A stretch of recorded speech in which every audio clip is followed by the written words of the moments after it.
What's up, YouTube? This is CJ. And Sarah. It's a Wednesday night, and that means it's time for... Wait a minute. Wait. It's the 4th of July. So it's not just a Wednesday night. It's a 4th of July Wednesday. Keto Conversation. Yes, it is. So let's get this started. I wore my patriotic... Not this could be stars, even though it's polka dots, but at least got the blue going. And my kitchen's red, so it's pretty patriotic. So you got red, white, and blue all around us. That's right. So tonight, we are going to be talking about fasting. It's one of those controversial topics. Would you say it's controversial? I don't think it's controversial. I don't know. I don't think it's controversial at all. It's just something everyone has an opinion. Yeah, that. It's just something that's in the kind of the keto space, and for some, which is odd. I guess it's not odd, but no. It's something that comes up. Mm-hmm. I know Dr. Berg talks about fasting and intermittent fasting as a big part of how he talks about keto. So it's just part of the keto landscape, and we wanted to talk about, I guess, some of our experiences with fasting. And Sarah, you're going to lead this because not because you're an expert, but you actually have. I am a faster, though. You actually have had some success with fasting, so I like fasting. Yeah, I'm going to be just throwing stuff in. Okay. All right. Well, I just wanted to bring up a couple of points in this conversation. So we're not going to talk, for hours and hours about fasting, and this is in no way a comprehensive guide to fasting. No. I'm not a medical professional. I'm not a fasting professional. If you want professional fasting advice, I would suggest going to IDM.com. That's Intensive Dietary Management. Dr. Jason Fung and Megan Ramos, they are experts. That is what they do. So if you want an expert opinion, or if you want to join a program where you get expert advice, that is where I would go. And they're based out of Toronto, Canada. But they actually do have a relatively new arm where they can reach into the U.S. and do some counseling and planning. Right, they can Skype with you. They can Skype with you and walk you through. Especially if you don't need medical attention, like if you don't have a medical condition, because they are in another country. Yes. It would have to be. And they're not going to. If you're looking for weight loss. Yeah, they're not going to touch you for medical conditions. Right. Like if you were looking to fast because you have a chronic illness, cancer, or one of those things, They're not going to touch that. No, because they can't give you medical advice, just like I can't give you medical advice. Right. So I can only tell you about my personal experiences, and that's what this particular episode is about. Is my personal experiences and CJ's. With fasting. So I think one of the first things that I would like to talk about is that fasting, in my opinion, is cumulative, meaning the effects collect over time. So for me, I have been doing intermittent fasting and also some extended fasting for about a year now. I've been ketogenic for almost 2 years, but I didn't start fasting until almost a year into my keto journey. And so you don't have to do fasting to do keto. It is absolutely not essential for you to fast if that is not something that works for you. Yeah. If you've tried it, if you are not doing the ketogenic diet for weight loss, if you already have a low body fat percentage, or if you have any kind of medical conditions and like a history of anorexia or bulimia or food issues in that way, then it's probably not recommended that you fast. But for me, I have noticed the benefits of fasting over a lengthy period of time. I'm not saying that you won't get any benefits from fasting immediately. But for me, I've noticed that personally, I have had the best benefits doing fasting over a lengthy period of time. So a cumulative effect. Yes, and it's just like the ketogenic diet. You will notice some great things when you first start doing it, but it's after you've been on it for a significant number of times that you realize how good you feel and how much you like it. So I think that it's the same with fasting. Is that, and for me personally, since I'm on the downward slope of my weight loss journey, I do fasting not just for weight loss, but also for the health benefit, the longevity, also the autophagy helping to get rid of the old dead protein, eating up some loose skin and some other things. That's why I practice fasting. So it's not just for weight loss. So for me, that is an over time type benefit for fasting. And so that's why I practice it. Yeah, and I'm gonna be kind of the flip side of the coin. So because I've done fasting. Yes, and you have done extended fasting. I've done extended fasting. We've done 4-day fasts. I have always been looking at fasting as just for weight loss. Right. I'm just gonna say it. That's what I've been looking at. And that's okay. That was why I went into fasting, and I personally don't think that I have given fasting enough time to get the cumulative effect. So, and I'm just being real. I'm not, because fasting, again, may not be for you. We're not trying to advocate that you fast or you do whatever you want to do, but we're just talking about it because sometimes one of the things when we talked about the video last week, Keto Conversation, one of the things that we got a lot of comments and questions, but one of the things we didn't talk about is that you do fast. I do. You do fast. And I have not hidden the fact that I fast. I've touched on it through multiple conversations. We just have not dedicated an entire episode of Keto Conversations to the idea of fasting. But I'll just say this. A lot of times people in the keto world will start fasting because maybe things have slowed down a bit with your weight loss. And again, fasting and keto are kind of in the same space. In the sense that a lot of times when you become fat adapted, you aren't as hungry. Yes. And it's easier for you to skip meals. And thank you for clarifying that. And so then fasting is kind of a natural progression. Right. If you're not hungry, then you just don't eat, and that's fasting. And so so I think that I don't think that I've given fasting enough time and maybe taken a realistic approach to what I really expect to happen. Right. If I do an extended day fast and I'm, 3 or 4 days without eating, I want to see some dramatic weight loss. That's not always the case. I'm not going to get up on the scale and just eat like 2 pounds. I'm like, hell, shit, I couldn't be eating. Sorry for cursing.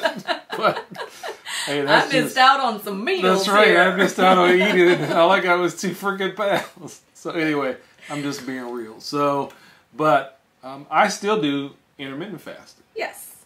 And that is fasting. Right, I do that almost every day. And that's one of the points that I wanted to make sure is understood in this discussion, is that everyone fasts individually. And everyone fasts in a way that they are comfortable with, that they find works for them. And that's important to stress, is that it's just like keto. There's no wrong. Nobody is going to police you. And the best way for you to find out if fasting works for you is to try it. Try different ways, try different styles, read on it, research it. Mm-hmm. And if it gets results, then it's working for you. And what works for me might not work for CJ and vice versa. So that it's important to note that there isn't a wrong way. The other thing is it's important going along with that is to mix it up. Try a 16-hour fast. Then, maybe another day try a 24. Find out what you like. Mm-hmm. What you're comfortable with, how you feel. Keep your body guessing. That's the whole point of weight loss and other things, even with a ketogenic diet, is to keep your body guessing. Sometimes you eat more, sometimes you eat less, because you don't want your body to get into those plateaus where it thinks that it knows what you're doing, and then it will just stay. And your body is constantly adjusting. Exactly. And adjusting to the conditions, because your body's goal is to keep you alive. Right. And so even on keto, after a certain amount of time, your body does adjust to what you're doing. So you don't want to eat if you count your macros and stuff like that, you might not want to eat the exact same food every day, because then your body knows exactly what's happening and nothing changes. Right. And also, along with that, it's important when you aren't fasting that you are eating enough, that you're feasting, that you are getting enough calories, so that it's not becoming a calorie deficit type, calories in, calories out, because we know that can lower your metabolic rate. There's lots of studies that suggest that, including the Biggest Loser study. So you don't want to turn fasting into just a calorie restriction. Yeah, and now the flip side of that is like people like me. So we have this fasting window. Sometimes it can bring on issues of binging. Yeah, and that's an issue I've had with fasting is like, okay, I've gone, I don't know, 18, 24 hours or whatever we did, and then I feel like, okay, I've got this window of eating, and I got to eat everything. I got to freaking eat everything that's not nailed down because I'm worried about, worried about the signals it's sending to my body, or that your window's going to end, and you've got to get it in. Right, it's like going through a fast food restaurant that's about to close. But if I really think about it, a lot of times when I'm in that feasting mode, I'm actually eating too much. Right. I'm eating too much because I'm not really hungry. I'm eating because, and this may be something because you're afraid you're not going to get. Yes, this might be something that you've dealt with if you fasted before, try fasting, that you feel like I just got to eat because I got to make sure I get enough calories, and I don't want my body to go into starvation mode because that is something that I get worried about. Right. And so that's something that I struggle with when I fast. And it's true because I know I listened to a podcast just the other day. No, actually it was Megan Ramos's talk at Low Carb Breckenridge, and she said that there was a gentleman that they were helping who was from Vietnam, and he had actually had periods of time where he did not have food. And so they had to fast him in an entirely different way. They had to work on closing his eating windows and not putting him on like an extended fast because that brought up issues of going without, of actual starvation. And so it's true, you have to be aware of your hot button areas. And like for me, certain times during the month when I'm close to my cycle as females, I know there are certain days where I cannot fast and I will not fast because I'm hungry and my body is telling me to eat more. And so I listen to myself, and that's really important. You will learn when maybe it won't work out this time. And it's okay. It's not like you can't ever do it again. You can't do it another day or another time. It's not a one-shot deal. So definitely listen to your body signals. Yeah. And I guess I want to make sure that people understand that I still believe in fasting. Yes. But again, when I talk most of the time, I'm telling you just raw what's real for me. And so every day I get up and I do intermittent fasting. Just about every day. In fact, it's almost every day of the week. Well, and if you're going to sleep and you're sleeping if you're going 12 hours without a meal, that's fasting. Yes. You are fasting for 12 hours. Unless you're getting up in the middle of the night and eating, you are fasting while you're asleep. But one of the things that I thought about today, because we knew we were going to have this talk tonight, and we actually do kind of prepare and think about this stuff in advance, is that I don't think I've ever done intermittent fasting for any extended period of time without having some type of bulleted coffee. And it occurred to me today, I said, wow, first of all, I thought about that. I think the only one time I can think that I did that was when I went on vacation once. And I actually lost 5 or 6 pounds when I stopped having bulleted coffees. I am not saying that there's anything bad with bulleted coffees. I'm just saying that I realized today that I've been practicing intermittent fasting for quite a while, but I've never done intermittent fasting for an extended period of time without bulleted coffee, and so that's an adjustment. Gives you an idea of something to try. Maybe. Right, that's an adjustment that I think I can make, and that I actually want to try because I'm a lot of times I'm doing the bulleted coffee just out of habit. Right, not necessarily because you want it or you're hungry or any of those things. I'm just doing it, and a lot of times the same. If I am hungry, the black coffee by itself, or even with just a little bit of cream or butter, right, without the would be fine. That satisfies me just as much. Right, and it might actually help you feel better if some of those other things are perhaps telling your body, giving your body a slight insulin boost and telling your body, hey, more food is coming, and no more food comes, so then you get hungrier. So it's a possibility. It's worth a try. And we're all different. Yeah. We're all different. And like Sarah said earlier, I think you said this, there is no wrong way to do it. You have to try. You have to experiment. You have to try. You have to experiment. We've read quite a bit of stuff. Yes. We listen to podcasts. Yes. You probably listen to a lot more now than I do.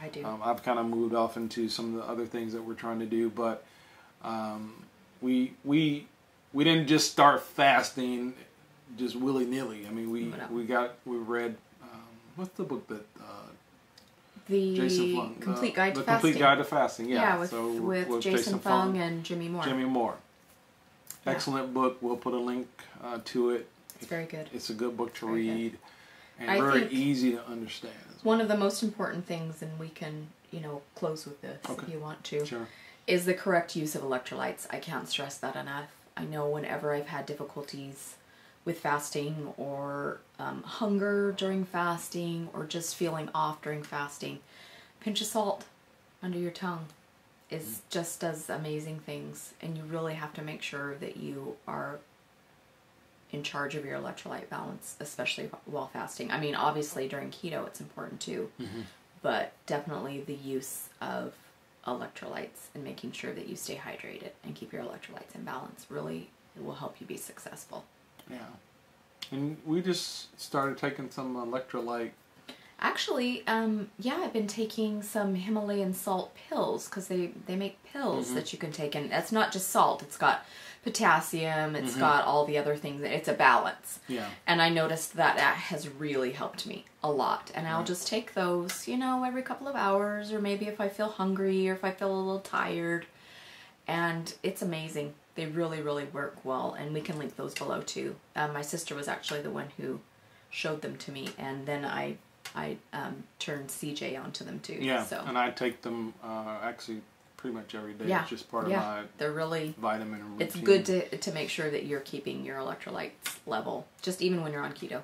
So, so that's definitely a good point. But we hope you enjoyed this discussion. If you have any questions, or if you want to talk about your own experiences of why you fast or why you don't fast. We'd love to hear it. Yeah, because, everybody else gets in a conversation in the comments too, and that's how we help each other. So feel free to talk about your experience and whether you like fasting or why you don't or any of that stuff.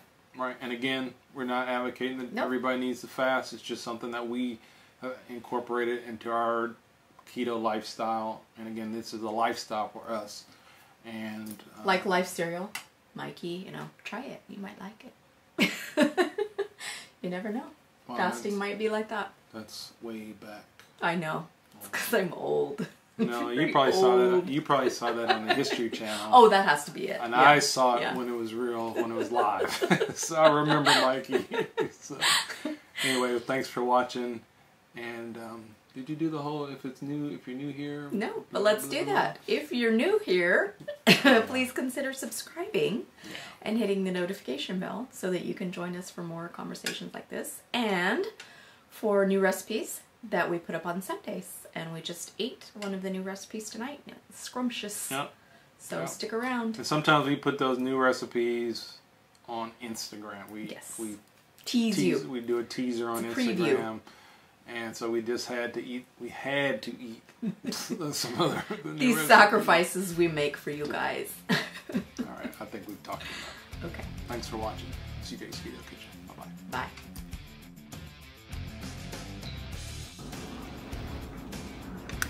Actually, it's already gotten harder.